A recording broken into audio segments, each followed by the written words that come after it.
Welcome back. The move by Jack Dorsey, the CEO of Twitter, to donate $2.5 million out of a total of $15 million to support relief efforts in India's ongoing COVID-19 crisis to NGO Sewa International has sparked a major controversy. Peter Friedrich, who specializes in analysis of historical and current affairs in South Asia, started a hunger strike protest against this announcement and also filed an online petition. Peter Friedrich is joining Saliha Farouk for a detailed conversation. Over to you, Saliha. Thank you in advance, Henna.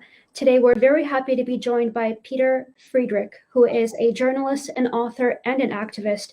Thank you so much for being here with us today, Peter. It's my pleasure. Now, tell us a little bit about why you chose to protest through the form of a hunger strike and why you didn't feel as though other methods would have been effective as well. Yeah, thank you for asking. Well, I was on hunger strike for 5 days, about 124 hours. And now others have pledged to take up the cause, to keep the chain going, and to conduct fasts of their own regarding this issue.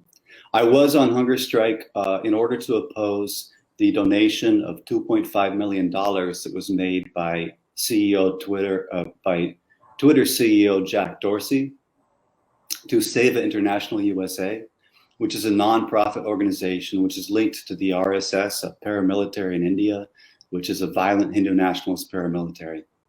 The Sewa International USA is run by the vice president of HSS USA, which is the American wing of the RSS.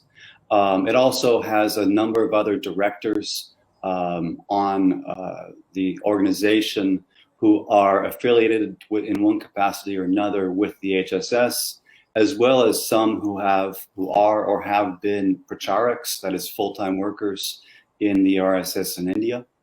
And past reports have emerged over the past 15 to 20 years, documenting and exposing how Sewa International groups and affiliated organizations that have been raising funds internationally for relief to send back to India have used these monies to expand the RSS's power in India, as well as to fund organizations which are directly implicated in anti-minority pogroms.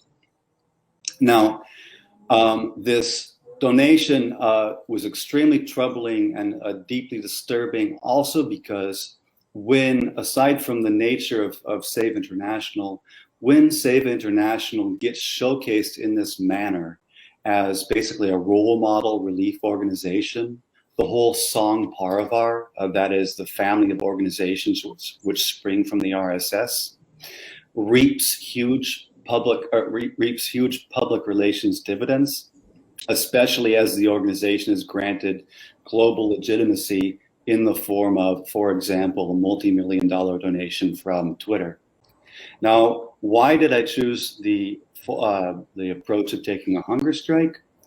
I've been writing about human rights issues in South Asia and especially India for years, but I began particularly focusing on the RSS and Hindutva, that is essentially Hindu nationalism, around 2018.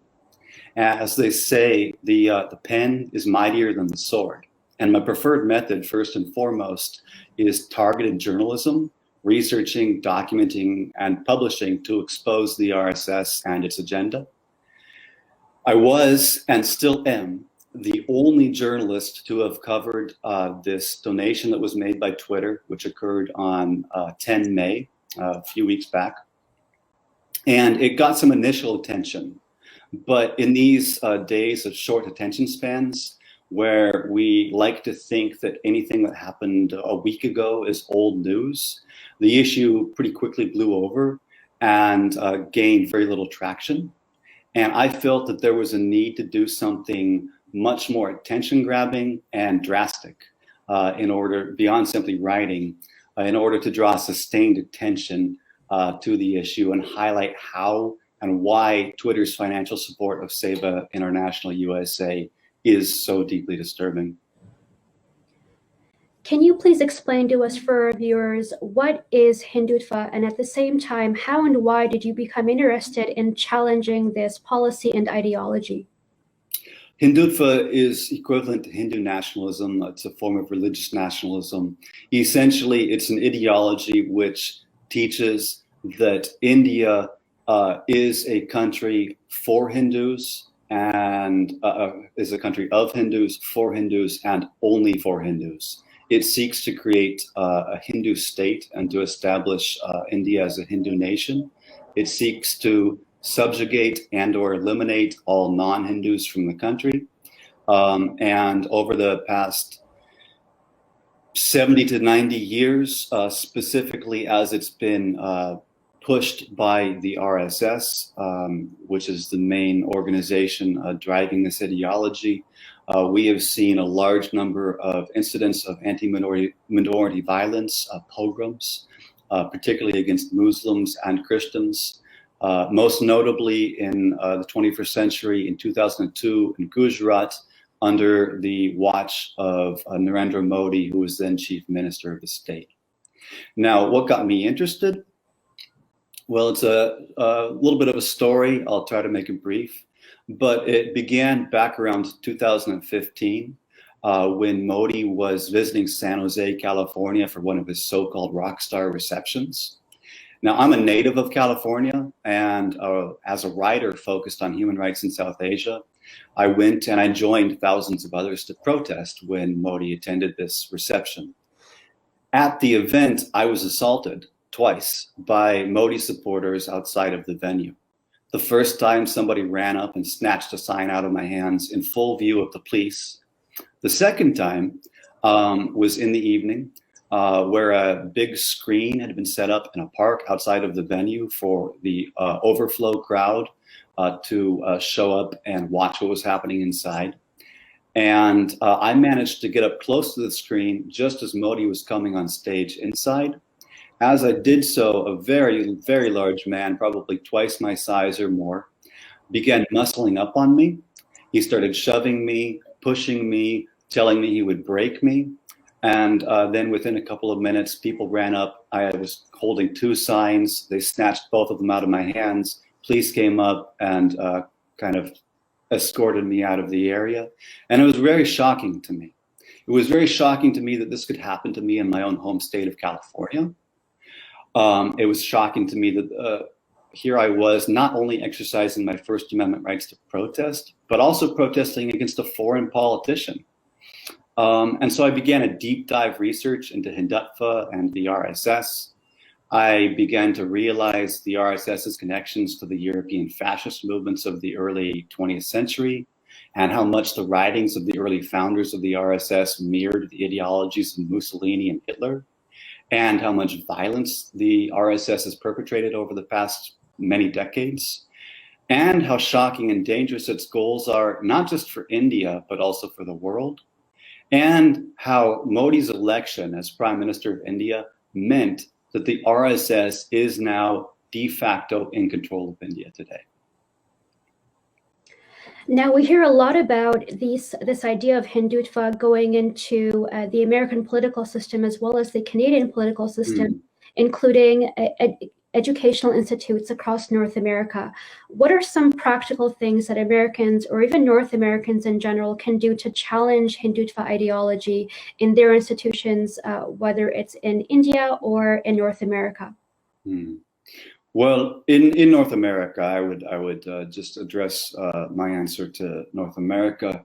In particular, in Canada, in the US, I would say above all else, the first thing that any Indian diaspora member who's concerned about the RSS and what they're doing in India should do is approach their member of parliament or their congressional representative.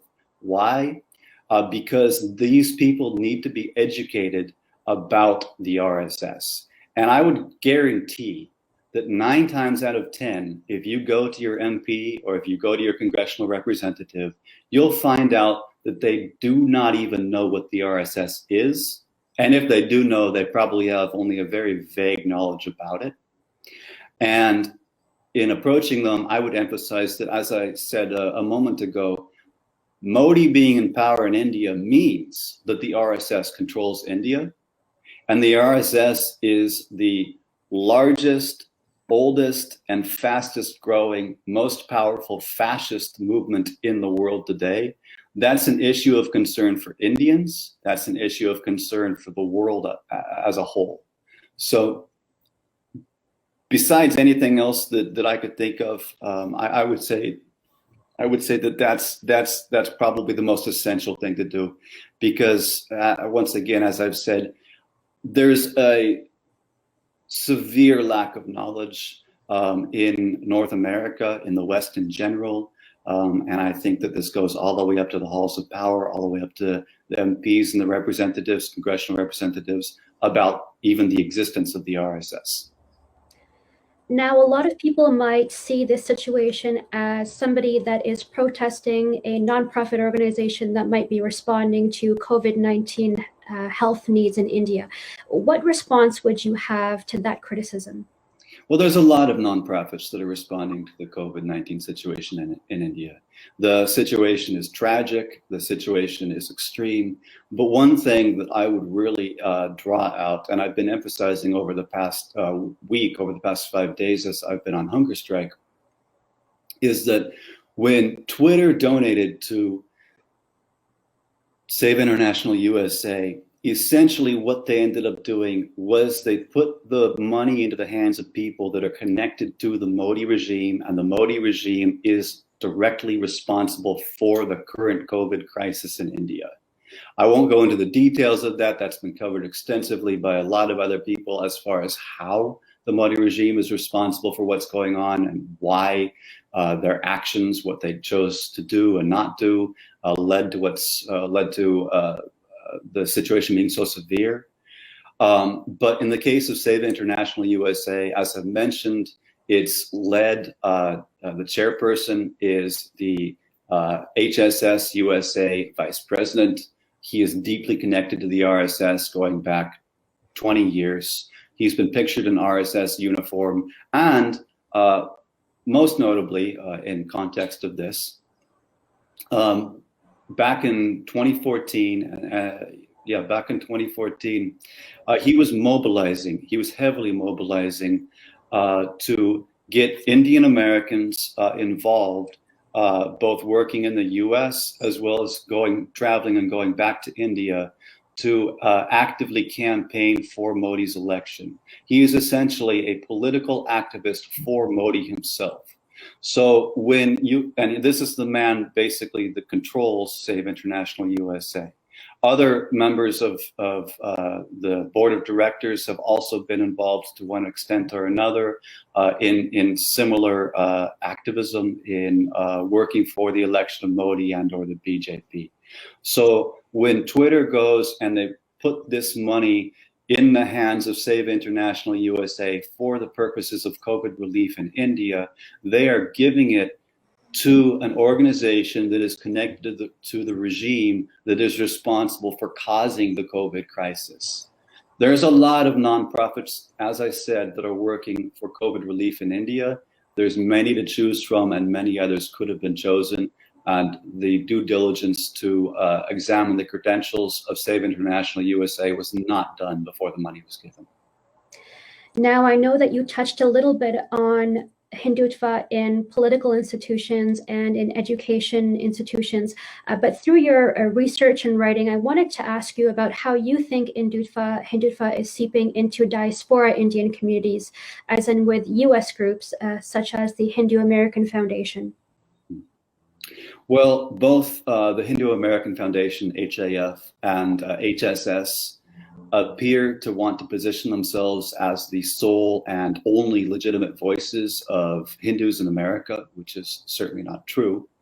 HAF is a group whose leadership includes several people who either have a past involvement in HSS or in other connected related Hindutva groups, such as the VHP America, which is the American chapter of the VHP in India, which is the religious wing of the RSS.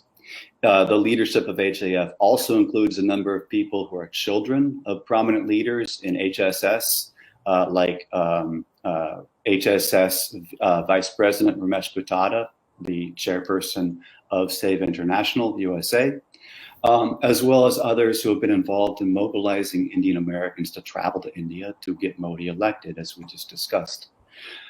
HAF, according to some insiders in Congress, has in the past appeared to be largely focused on undermining anybody on Capitol Hill who attempts to criticize Modi and the BJP. And HAF's track record in DC certainly suggests that one of their primary goals is to derail any attempts to hold the Modi regime accountable for its crimes, and also to offer apologetics and justifications for the various pieces of legislation, discriminatory legislation, such as the Citizenship Amendment Act passed last year, or passed in 2019, which was vociferously protested in 2019-2020, which essentially premises religion, which essentially premises citizenship in India on religion. And for years, HSS has been engaged in strategic public relations activities, such as, for instance, photo ops with city councilors, mayors, county supervisors, fire departments, police departments, and even members of Congress, which serves the purpose of helping them to get a foot in the door of the halls of power. And by working with these people and being pictured with them and then taking the pictures and publicizing them, legitimizing themselves and the organization. And the same goes for Sewa International USA, which is linked in with all of these organizations, with HAF and HSS. And in the case of Sewa International USA, as far as the way in which Hindutva is seeping into the diaspora Indian community, I've heard from a large number of Indian Americans, an increasing number over the past 5 days, as I've been on hunger strike, and this has drawn a large amount of attention to the issue, that they had no idea that Sewa International USA is connected to the RSS. They were shocked to learn it. I've heard from several people saying, "Oh, I donated to that group. I'm never going to do it again, but I did, and now I know." But they didn't realize that it's connected to the RSS. It just kind of slipped in under the radar. And now, going back to the original issue, as far as the way that Hindutva is seeping into the U.S., in the case of Twitter, with Twitter's donation, nothing has legitimized any Hindutva or RSS-linked group in America in history that I know of, more so than this donation by Twitter to Sewa International USA, which very much legitimizes and whitewashes this RSS proxy. Thank you so much for the background and the insight today. We're here with Peter Friedrich, who is a journalist, author, as well as activist. Peter, thank you so much for your solidarity and for your time today. It's my pleasure. Thank you. Thank you. Back to Hina Zubairi in the news studio. Thank you, Saleha. And thank you, Peter. You've been at the front line of the fight against Hindutva for a very long time.